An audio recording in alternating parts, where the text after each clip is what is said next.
اللہ الرحمن الرحیم۔ اسلامی روشنی کے مینار حضرت ابو ایوب انصاری رضی اللہ تعالیٰ عنہ۔ کب تک رہے گی محکومی انجم میں میری خاک؟ حصہ 3۔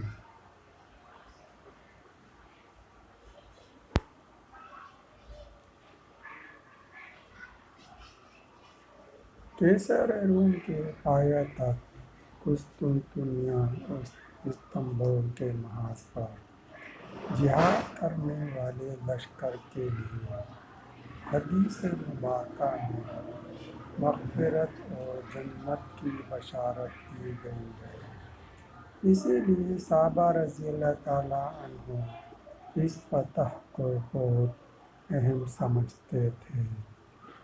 یہ شہر 3 اطراف سے سمندر میں گھرا ہوا ہے، چنانچہ اس کی جغرافیائی حد بندی نے اس شہر کو کسی حد تک محفوظ کر دیا تھا۔ 50 ہجری میں مسلمان افواج کے ایک بڑے لشکر نے رومی پایا تک قسطنطنیہ کو پامال کرنے کا پروگرام بنایا۔ چونکہ حضرت ابو ایوب انصاری رضی اللہ تعالیٰ عنہ عمر رسیدہ ہو چکے تھے، لیکن جہاد پر جانے کے لیے ہمیشہ تیار رہتے تھے۔ اللہ کی راہ میں جہاد ان کی زندگی کا مقصد حیات تھا۔ احباب نے مشورہ دیا کہ اب آپ رضی اللہ تعالیٰ عنہ ضعیف ہو چکے ہیں، آرام فرمائیں۔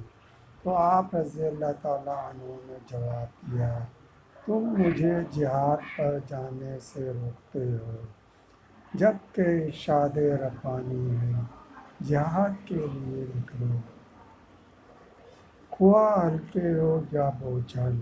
سورہ توبہ آیت 41۔ اور میں انہی 2 حالتوں میں سے ایک میں ہوں، متحرک حاکم۔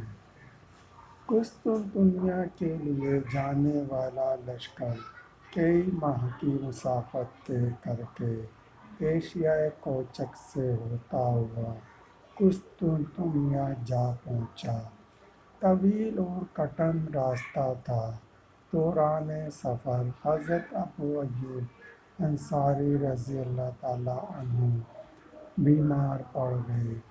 آپ رضی اللہ تعالیٰ عنہ نے مجاہدین سے فرمایا، مجھے اپنے ساتھ بھی لے کر چلو، اگر میں منزل مقصود پر پہنچنے سے پہلے مر جاؤں تو غسل اور کفن کی بات اپنے درمیان ہی مٹا لینا، اور دشمن کے ملک میں جتنا ممکن ہو اندر لے جا کر دفن کر دینا۔ علماء فرماتے ہیں کہ حضرت ابو ایوب انصاری رضی اللہ تعالیٰ عنہ نے یہ وصیت اس لیے کی تھی تاکہ وہ دشمن کے قریب تر جا کر جہاد کا زیادہ ثواب حاصل کر سکیں۔ چند دن بعد حضرت ابو ایوب انصاری رضی اللہ تعالیٰ عنہ اللہ کو پیارے ہو گئے۔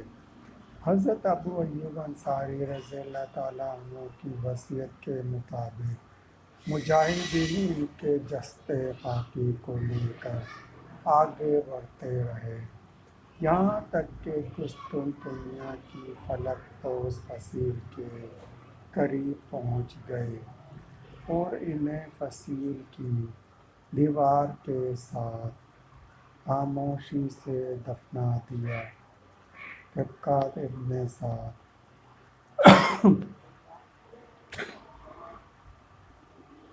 صحابہ رسول صلی اللہ علیہ وآلہ وسلم کی کرامت، رومیوں کی تعظیم۔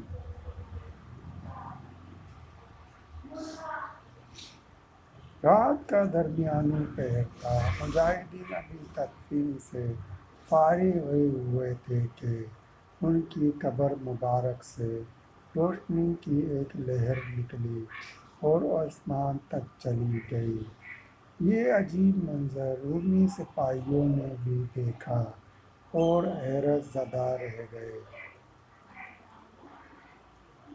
اگلے دن صبح رومیوں کے سفیر نے آ کر پوچھا، یہ کون شخص ہے جسے تم نے رات میں دفنایا ہے؟ تو انہیں بتایا گیا، یہ ہمارے نبی صلی اللہ علیہ وآلہ وسلم کے اصحاب میں سے ایک ہے۔ یہ کرامت دیکھ کر رومی فوج کے حاضر سپاہیوں میں سے بہت سے مسلمان ہو گئے۔ اس واقعے کے بعد رومیوں کو حضرت ابو ایوب انصاری رضی اللہ تعالیٰ عنہ سے ایسی عقیدت ہو گئی کہ وہ صدیوں تک نہ صرف ان کی قبر کی تعظیم و تقریر کرتے رہے بلکہ قحط سالی کے موقع وہ یہاں آ کر دعائیں بھی کرتے تھے۔ مسلمان ایک مدت تک قسطنطنیہ کا محاصرہ کیے رہے لیکن کامیابی نہ ہوئی۔ آخر کار واپسی اختیار کرنی پڑی۔ تاریخ امت مسلمہ۔ پھر 857 ہجری 1453 میں سلطان محمد فاتح نے 21 سال کی عمر میں عظیم شہر قسطنطنیہ فتح کر کے اسے سلطنت عثمانیہ میں شامل کیا اور اس کا نام اسلامبول رکھا، جو بعد میں استنبول پڑ گیا۔ 1458 میں سلطان محمد فاتح نے حضرت ابو ایوب انصاری رضی اللہ تعالیٰ عنہ کی قبر مبارک پر ایک یادگار قائم کی اور مسجد ایوب سلطان کی بنیاد رکھی۔ حضرت ابو ایوب انصاری رضی اللہ تعالیٰ عنہ کی قبر مبارک آج بھی استنبول میں زیارت کا خاص و عام ہے، جہاں پر قوم و ملت کے لوگ ہمہ وقت حاضر رہتے ہیں۔ یہ تھی حضرت ابو ایوب انصاری رضی اللہ تعالیٰ عنہ کی حالت زندگی۔